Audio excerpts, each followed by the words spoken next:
Hello everyone, this is Saul, and today I'm going to be doing a tier list of programming languages, specifically programming languages that I've used before. So not like every single programming language ever. That would not really be feasible for me to do in the first place. Anyway, let's just get right into it. So the first one we have on our list is ARM Assembly. I'm going to put ARM Assembly into C tier. I don't really like ARM Assembly syntax. I really don't like it's not as calling convention, but how you have to uh physically edit the program counter, where you have to pop off something in it where it's made editable by design, which I think is really bad for security. I don't know why they decided to use that, but it seems to work for them, so whatever. It's not painful to program in, but I much prefer X86 Assembly. Second up, we have Bash, and I'm going to include Batch in this. This is like all shell scripts. Um, there's not really much you can do with Bash. I'm sure it's very useful if you don't have any more code installed, but like any other languages, any compilers or anything running, and you just want to throw together a simple script. But anything more than that, honestly, other scripting languages like Python just kind of take it over. However, it's pretty easy to learn, like very easy to learn, and it's very easy and decently powerful to use. So I'll put it in B tier. C++ I will put in a strong A tier. C++ has advantages. Advantages are, of course, speed and efficiency.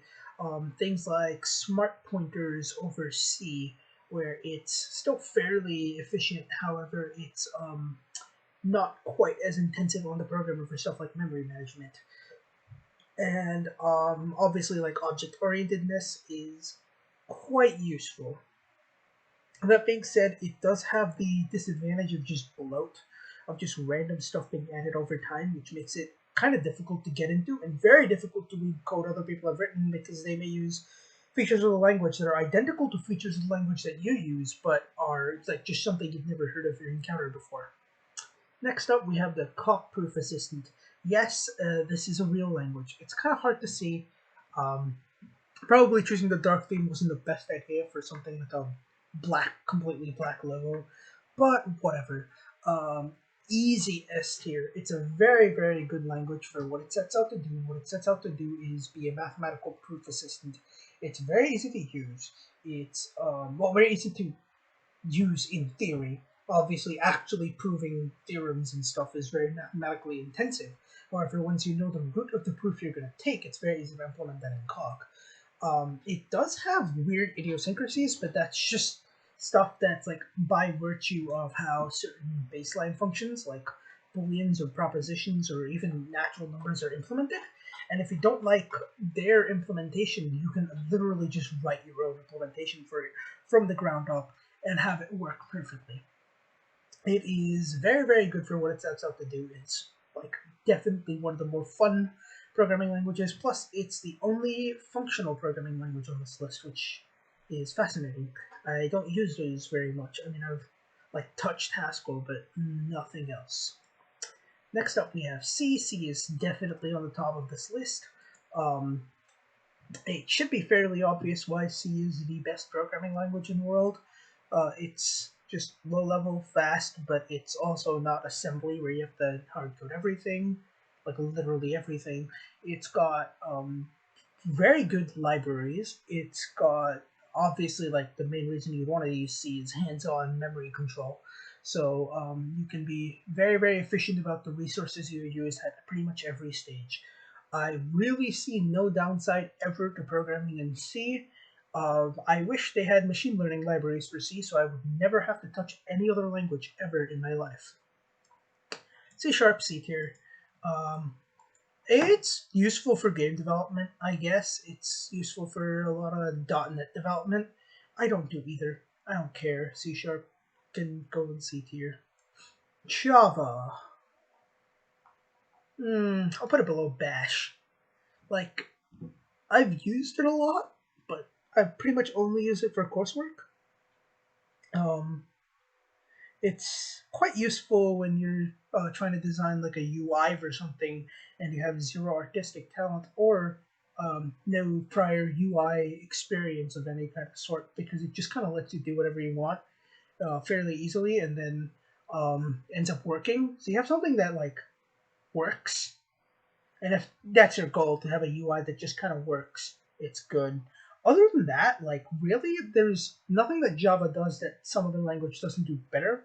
However, I should call out that its garbage collector is very, very cool, and is a like something that's like studied by a lot of other languages and mirrored by a lot of other languages. Is a very good garbage collector, which is a good point to bring up. JavaScript. Uh, I don't think it's quite an A-tier language, but it is pretty useful. I mean, pretty much the entire internet runs on it, which is a plus. I'd say it's definitely a plus in its favor. I haven't used JS in so long, but when I did use it, I used a bit of JS, like just pure JS. I've used Node, and I've used React Native, and all of them are very, very good at what they set out to do. They're fairly easy to learn. It's a painful language to read because there's stuff that's like required, but then also optional, like semicolons, and in some weird cases indentation. So it gets a bit confusing to read other people's code, but it's other than that, it's fine. Matlab. If you don't know why Matlab is in D tier, message me in Discord sometime. I'll give you a lot of really good reasons why this is the worst programming language ever created. In fact, calling this a programming language is an affront to the entire community and to humanity as a whole. Anyone who has ever developed or coded anything for MATLAB, not using MATLAB but for it, should be burnt at the stake for promoting whatever this cursed, horrific, horrendous piece of dog shit is. The MATLAB developers should be tortured to death, and that is my final say on the matter. Next up, we have Perl. I'm just going to put this over the D tier icon. That's where it's going, just to show you, like, this is the weirdest language logo I've ever seen.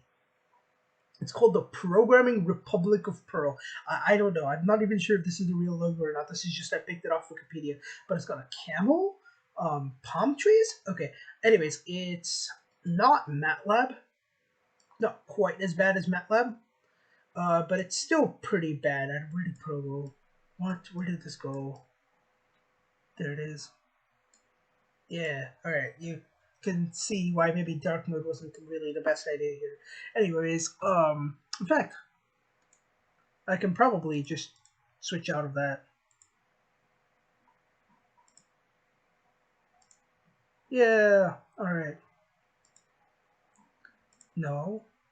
Yeah, alright, great. Now you can see Perl and the cock logo. Very good. I'm happy I discovered this super earlier. Anyways, I don't know what's going on with the logo, but the logo aside, Perl is one of the worst languages that I've had the misfortune to actually like actively work with. It is a disgrace. It is like if you're ever offered the chance to learn or use Perl in a certain thing, it is honestly better to take a shotgun and place it next to your head and hit the trigger than actually use it. It's got really, really weird syntax. It has the C++ issue of just having bloat. Bloat upon bloat upon bloat, but it doesn't have any of the advantages that C++ has. It's extremely, like, crazy slow. It's inefficient to use. Perl scripts are very hard to read. Oh yeah, there's a whole research paper on somebody who tried to take paint splatters and see how many paint splatters compiled as working Perl code. And it turns out more than 90% of paint splatters are valid Perl code. That should tell you about how hard standard Perl code is to read. I'd rather read paint splatters. PHP 3 beggars in a row. If you need explanation of why PHP is on the D tier, you've never touched PHP, you've never heard of the reputation that surrounds it, just take my word for this one. Please take my word for this one. I don't want to go into it. Python, A tier, probably above C++. It is very, very good at what it sets out to do, and it fulfills multiple purposes. It's a very easy language for people to learn, and as a gateway into programming, it's very handy for like scripting usage or just in a terminal just to play around with stuff. And it's one of those languages that's very, very easy and useful to use without even creating a dedicated file for it, just playing around with the terminal. There's a lot you can do with Python. That's frequently how I end up using it for like quick, short use cases. It's very intuitive to read. Indentation actually, like a lot of people say, indentation makes it difficult to read, but I would have to go the other way around and say indentation actually makes it quite easy to read because you don't need to follow the brackets to see where stuff is. You can just like read it by eye, which you're already used to with a lot of these other languages. It's got really good machine learning libraries, which is most of my use of Python, which is definitely a very big plus in its favor.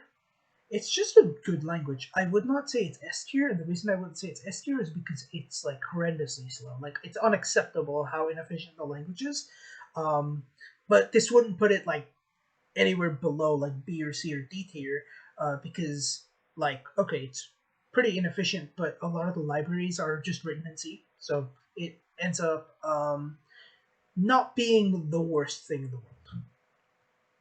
Or I want to put like yeah, my heart tells me that R is a D tier language, but yeah, like anything R does, Python does better. Just straight up. There's just no other way to say it. The only reason it gets used is because like all the statisticians and biologists and stuff use R, and it's outdated, but like people know how to use it, so they teach their students how to use it. And they just continue staying and propagating in like a vicious cycle of people not bothering to learn better languages. SQL, C tier. Yeah, C tier. Like,